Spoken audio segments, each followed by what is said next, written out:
What's up, tribe? How you guys doing? Go ahead and hit that subscribe button. I hope you like this video. This is going to be your review for the Real Housewives of Potomac Season 6, Episode 2. So, honey, we picked this episode up where we left off with the hot pockets and the hot box and the sing-sings and the yin-yings and all that good stuff. And, of course, the minute Karen said something about sing-sing, everybody's looking at her like, sing-sing, girl, what?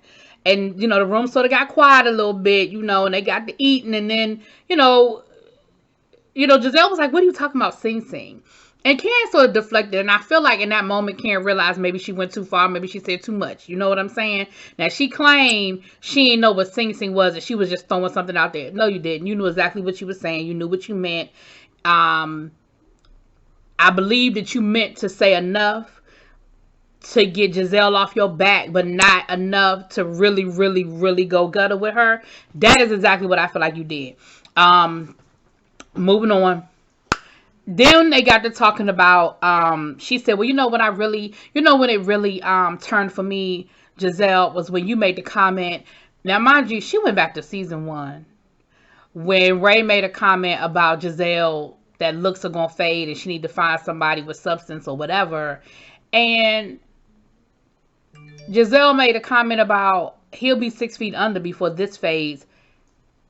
Now, Karen, listen, I be rocking with you most of the time when it comes to Giselle, but on this one, I'm with Giselle. You talking about something where you wish death on me. You did. No, she didn't. I mean, death on my husband. No, she didn't. First of all, you went back. That was season 1, maybe season 2. If I'm stretching it, it was season 2. But I really feel like that was season 1. Girl, did you really go? Maybe season 2. Did you really go back 4 years for that? Then, it's not. She wasn't wishing death on your husband. Let's be clear. She was not. So here come Robin. Well, why you ain't bring it up then? Why you ain't mention it then? And then Karen gonna say, well, because of my kids. See, Karen, this is the reason why people don't be rocking with you. I be working with you, Karen, and I be trying because I really like you.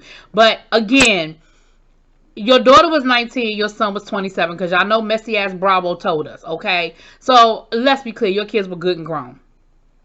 And they were grown enough to have a grown folk conversation. And to see you act. Hell, they done seen you act a fool on TV for the last 6 years. They was alright with that. Girl, I said, Karen, I'm trying. But then, of course, it became a situation between Robin and Karen going back and forth. And then Karen was like, when you get married again? Oh, okay. Like, and of course, Robin, it's COVID. When is your wedding? Karen was like, soon. Very soon. I bet you can't renew her vows before you get married, Robin.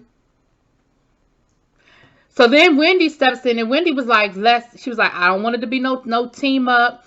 Let it be one-on-one. If Karen and Giselle are arguing, nobody else needs to kind of insert themselves into it.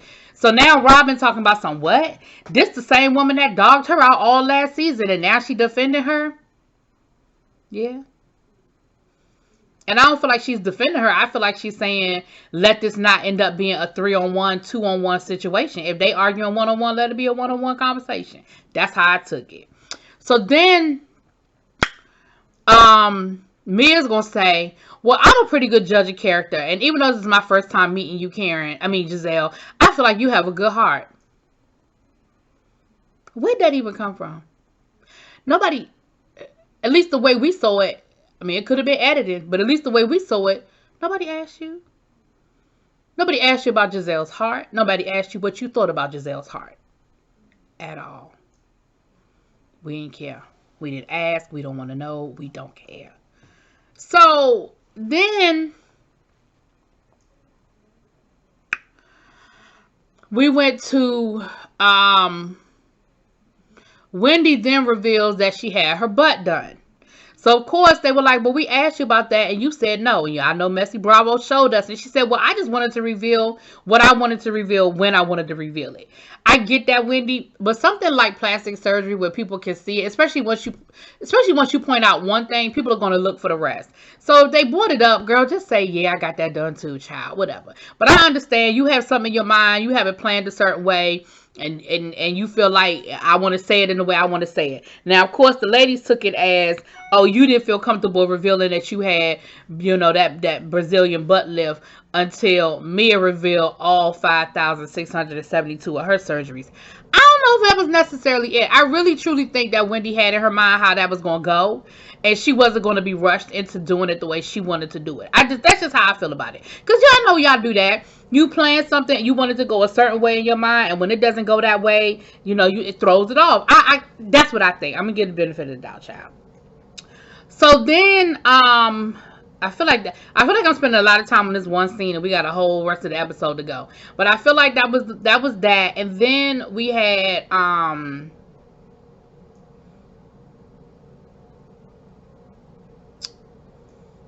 Mia. We see Mia at the end of the evening asking Giselle and Robin for their phone numbers, and Wendy giving the side eye, and Wendy talking about something that don't seem real loyal to me. I mean, you supposed to be cool with Karen. Karen's your friend, and you see how her and Giselle going at each other. I just don't feel like that's real loyal. And I'm thinking to myself, girl, you are really inserting yourself in business that ain't yours. But okay. So then we get to know Miss Mia a little bit. I feel like I got everything. I got the gist of it. Listen, if I missed something, I missed something. I got the gist of that, child. That was a lot in that little scene.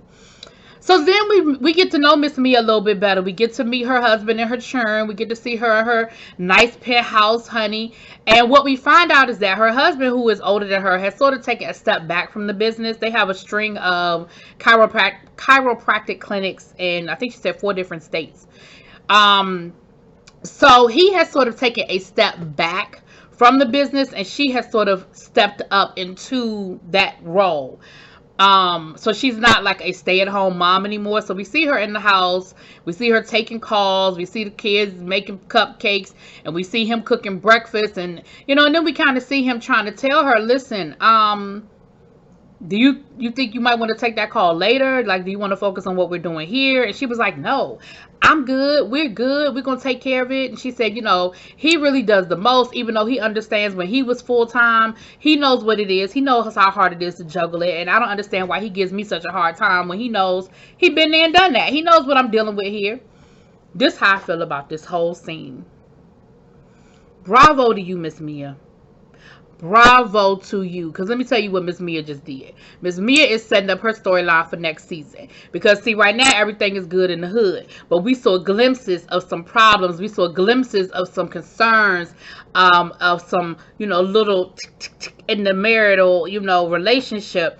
So if she need to pour that out her pocket for next season, she already got a storyline. I'm not mad at you, Miss Mia. I'm not mad at you at all, honey. You set that thing up real nice and tighty, okay? Then we check in with Miss Candace. Candace is acting. Listen, as much as y'all know I don't really, rock with Candace like that. Shouts out to Candace. Candace said that acting is something she's always wanted to do. She said COVID sort of made her feel like it's now or never, it's do or die. Like, ain't no need in waiting for tomorrow. Tomorrow ain't promised. And we know that she's done a couple of acting roles. I think she was in one of the a Christmas movie over to the Hallmark or Lifetime, and then she's in something else. I think that's what we're seeing her film now, as a pilot for another show. Now Chris has sort of stepped into the role as her husbander, and it seems to be very interesting. We'll see how that works out for them. Then we have Miss Ashley, honey. Ashley is ready to pop, drop, and lock it, okay? Her mama coming through the house with Dean. We see Mr. Dean running around. Listen, if Dean don't look like her husband spit him out, like Michael spit him out, he looked just like his damn daddy. I mean, just like his damn daddy. So we see Ashley talking to her mom about where things are with her and Michael, and how Michael is really trying, and even though sexually they're not having traditional sex, she's still keeping him happy because God blessed her with more than one hoe. Let me be clear about something. I don't know if I will ever be comfortable enough with my mom to have that conversation. I mean, shouts out to you, Ashley.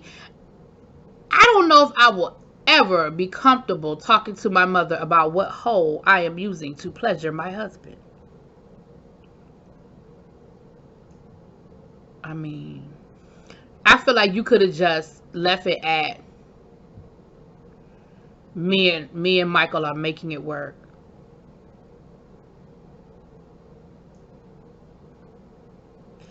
Anyway. Then she talks about the fact that she does have a nanny because, last time she really did, deal with postpartum with the one baby and that. So they have someone coming in. They're slowly bringing her on board, to get Dean used to her and everything. And so she does have help this time, which I'm happy for. We do know that postpartum is real. Like all jokes aside, postpartum is real. And so I can appreciate that Ashley is being proactive, saying, listen, I know what happened the last time. This is what I want to make sure so it doesn't happen again. Right?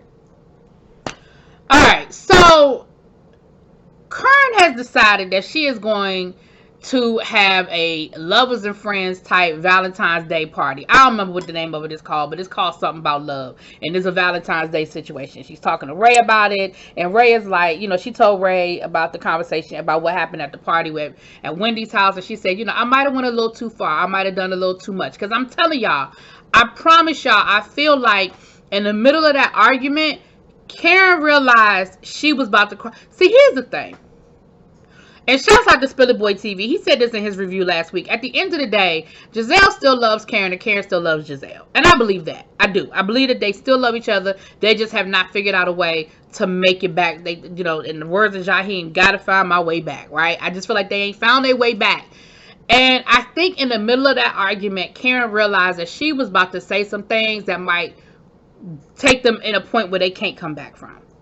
They just... And I do think so she was talking to Ray about it, and I do think she feels bad about some of what she said and how much she let come out. I believe that. Because I believe that, let me be clear, I believe everything Karen said was truthful. I just think it was things that were said in confidence when they were friends in real life. Like her having a hot box. Let's break down the hot box situation. That could have very well been a thing where maybe once upon a time, Giselle picked up something from a male acquaintance that she ain't want to pick up. And she talked to Karen about it because they were friends, and she told Karen a story once upon a time. And that turned into, girl, you got a hot box. Do I think that in current present day time, Giselle has a hot box? No. Do I think that there may have been a time that she had to take a special trip to a special clinic to get a special shot in a special place? Maybe. So Ray is telling her, it's, I get it, I understand, you just got to make sure that you catch yourself and you don't let yourself go down that road no more. But I think the party will be a good thing. And she said it's open to people who have significant others or don't have significant others, but it's a party on love. So we're going to invite them down to the house.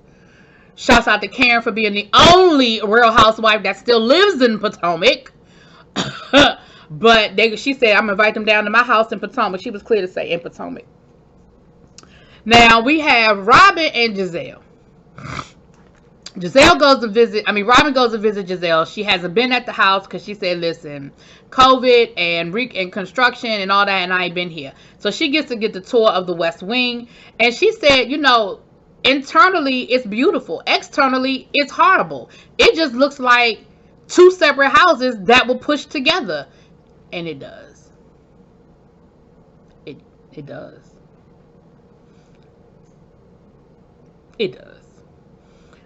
So we got to see a tour. Of course, she's got this whole beautiful glam room area, closet area, and she's got a beautiful bedroom, and it looks nice. Don't get me wrong. It looks very nice. The bathroom, all of that, it looks beautiful. I'm here for it. Then, of course, she's talking to Robin about the Jamal situation, and Robin again, even kind of, threw a little shade at how real the relationship was as far as the passion and the connection. Like, she ain't buying it either. Now, she ain't come right out and say it, but she ain't buying it either. So then they call Candace on the phone to get her caught up on what happened and what she missed at the party. They tell her that Wendy got herself a new butt and breast, and of course Candace loses it. And then they proceed to tell her about what happened with the argument with Karen and how that went. So they get her all caught up on that situation. Okay, so everybody know what happened. Everybody's on the same page. Yada yada yada, booda booda booda, bada bada bang. They tell her about Mia and how open and free Mia is, and how she done told them all about all of her surgeries and situationships and all of that. So they get into all of that. Okay, so we are all caught up. Okay, so now we get to Karen's party. I think that's where we are now. We get to Miss Curran. I say Curran, I gotta put my DC on it when I talk about Potomac. I put my DC on it. We talk about Miss Curran's party. Of course, it has all the bells and whistles. She's got the, and Candace decides she's gonna go. Candace says, "Listen, oh no, let me rewind. I'm sorry, I thought I missed something. I did miss a scene. But Candace decides she's gonna go to the party. She said she's not ready to talk to Karen about what happened last year, but she is ready to sort of move forward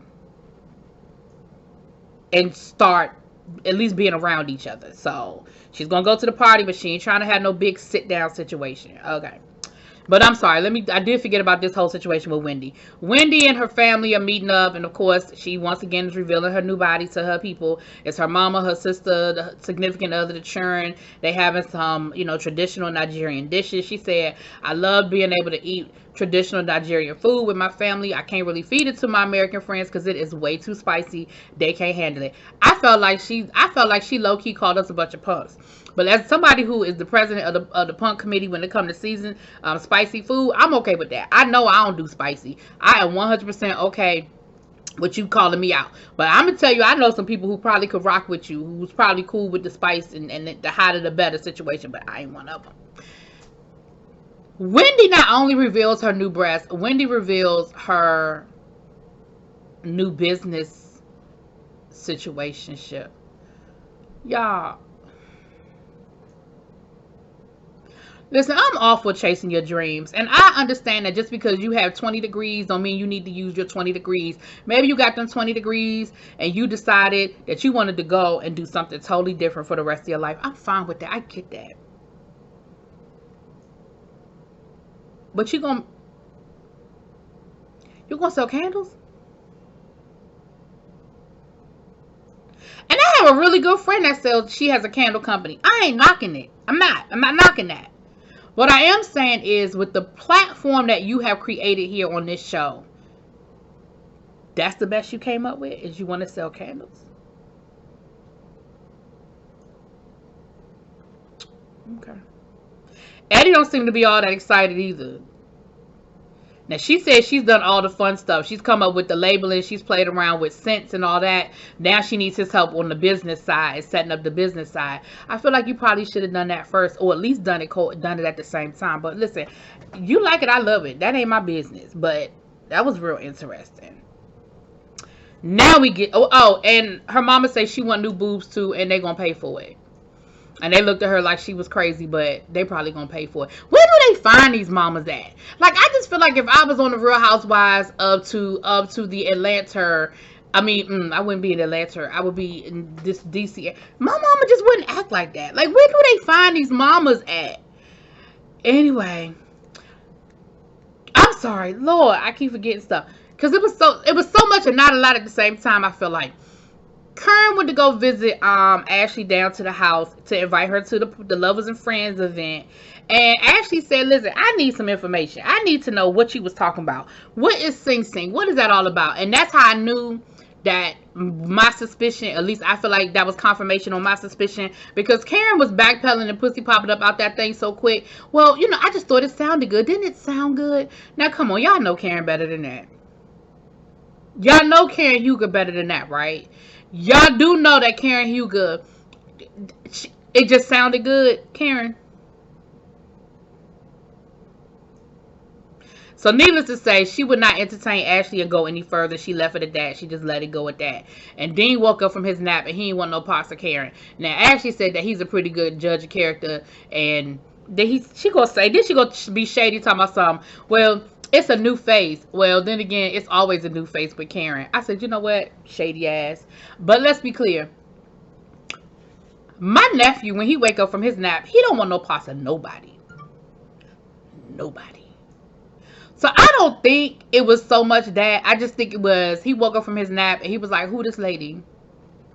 But Karen backed about that thing real quick. Karen said, my babies is grown, and I don't have to deal with nobody else's crying babies. Let me get up out of here. Because my babies is grown. Okay? We see Giselle talking to her churn. Listen. It's It's a shame that her children's smarter than her. That's all I got to say about that. Her oldest daughter is having a hard time getting her learner's permit. Now, I understand your driver's test, but your learner's permit, boo? She said she panics when it comes to tests. She's not a good test taker, and I understand because I got my driver's license in DC when I was 16, and I know it was all multiple choice, so that's all you got. But then she was talking about dating, and they let her know, listen, you just have the worst luck with boyfriends. Like, so you and dad just gonna go back to being you and dad. We ain't gotta worry about pretending like y'all dating. We don't have to fake it for the camera no more. Okay, good. Thank you. Anyway. Now we're at Kern's party. Sorry, y'all. I skipped a bunch of stuff, but we here now. We is here now. So now we're at Kern's party. Everybody showed up except for Robin and Giselle because they showed Robin and Giselle, both of them throwing away their invitations, and Juan being very clear that he declined. Okay, he declined. Karen was so happy to see Candace. I feel like it was genuine. She was happy that Candace was there. Of course, Candace was nervous and apprehensive, and she was, you know how Candace is.